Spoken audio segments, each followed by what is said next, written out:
Evropska komisija je ena izmed treh najpomembnejših ustanov Evropske unije. Je kot vlada, ki s svojimi ministri, pravimo jim komisarji, predlaga nove zakone in skrbi za uresničevanje že veljavnih.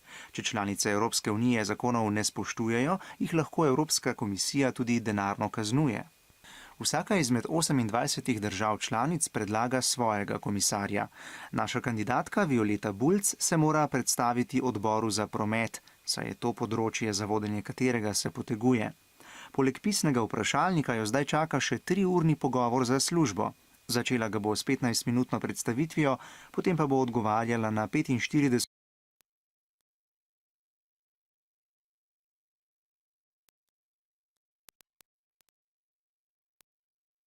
Evropska komisija je ena izmed treh najpomembnejših ustanov Evropske unije. Je kot vlada, ki s svojimi ministri, pravimo jim komisarji, predlaga nove zakone in skrbi za uresničevanje že veljavnih. Če članice Evropske unije zakonov ne spoštujejo, jih lahko Evropska komisija tudi denarno kaznuje. Vsaka izmed 28 držav članic predlaga svojega komisarja. Naša kandidatka Violeta Bulc se mora predstaviti odboru za promet, saj je to področje, za vodenje katerega se poteguje. Poleg pisnega vprašalnika jo zdaj čaka še 3-urni pogovor za službo.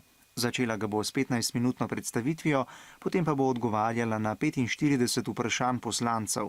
Ti lahko zastavljajo tudi vprašanja o kandidatovih osebnih prepričanjih in o tem, s čim se na primer ukvarjajo njegovi družinski člani.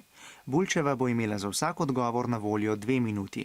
Evropski poslanci jo bodo ocenili najkasneje do jutri zvečer. Če bo celotna ekipa komisarjev potrjena, bo tudi Violeta Bulc z delom začela prihodnji mesec.